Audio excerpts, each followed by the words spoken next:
इस पर्पज से हम चाहते हैं बार काउंसिल ऑफ इंडिया या मनन मिश्रा स्टूडेंट्स, लॉ स्टूडेंट्स या यंग लॉयर्स के इंटरेस्ट को प्रोटेक्ट करने के लिए यहाँ हैं।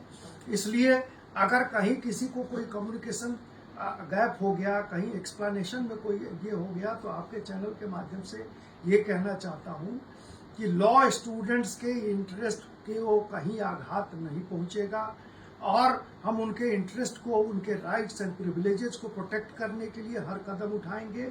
और अभी भी हमने विश किया है उनके उज्जवल भविष्य के लिए नालसा के स्टूडेंट्स को, और उनका एनरोलमेंट बढ़िया से होगा, वो अच्छे वकील बने, अच्छे जज बने, अच्छे टीचर्स बने, ये हमारी शुभकामना है उनके लिए। सर, आप यूनिवर्सिटी के स्टूडेंट्स से क्या कहना चाहेंगे इस स्कूल के स्पेशल? ये देखिए, अब कुछ बात हो गई, उसको एक्सप्लेन कर दिया गया, तुरंत मॉडिफाई किया गया, विड्रॉ कर लिया गया। इसके बावजूद भी अब कुछ पॉलिटिकल पार्टी जैसे ओवैसी जी और लोग इस पर राजनीति कर रहे हैं, तो इस राजनीति का कोई स्कोप इसमें बार काउंसिल ऑफ इंडिया नहीं छोड़ेगी। देखिए, ये स्टैट्यूटरी एक इंस्टीट्यूशन है, इसमें डेमोक्रेटिक इंस्टीट्यूशन है, इसमें हमारा पहला कर्तव्य है स्टूडेंट्स के, यूनिवर्सिटी के जो स्टूडेंट्स हैं उनके इंटरेस्ट को, उनके राइट्स प्रिविलेजेस को प्रोटेक्ट करना, और वो हम करेंगे।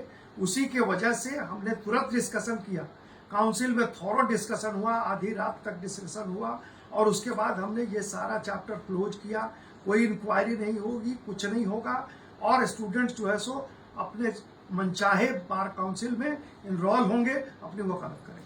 सर, वहीं कांग्रेस जनता पार्टी की तरफ से एक बयान सामने आया है कि उन्होंने कहा है कि आपके खिलाफ मुहिम चलाएंगे, आपका क्या कहना है इस पर? नहीं, मुहिम चलाने का कोई स्कोप अगर हो तो चलाएं, लेकिन मैं समझता हूं कि चाहे दिप्के जी हो, सौरभ दास जी हो, उनको ये आपके चैनल के माध्यम से मैं क्लियर एक मैसेज देना चाहता हूं कि लॉ के स्टूडेंट्स का या किसी यंग लॉयर के इंटरेस्ट को प्रोटेक्ट करना हमारा काम है, उसको हम प्रोटेक्ट करेंगे। जो उनका मोटो है, जो उनका ऑब्जेक्टिव है, वही मेरा भी ऑब्जेक्टिव है कि स्टूडेंट्स के राइट्स को प्रोटेक्ट करना, उनके प्रिविलेजेस को प्रोटेक्ट करना।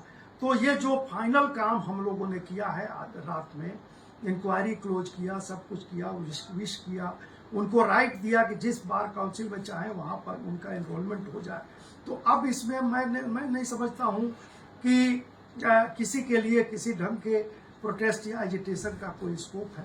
अगर कुछ राजनीतिक दल जो है सो ओवैसी जैसे लोग, अगर ओवैसी जी जैसे लोग कुछ अगर बयान देते रहते हैं, तो चुनाव का समय हो अपना बयान दें, लेकिन उससे बार काउंसिल ऑफ इंडिया का कोई मतलब नहीं है। Thank you.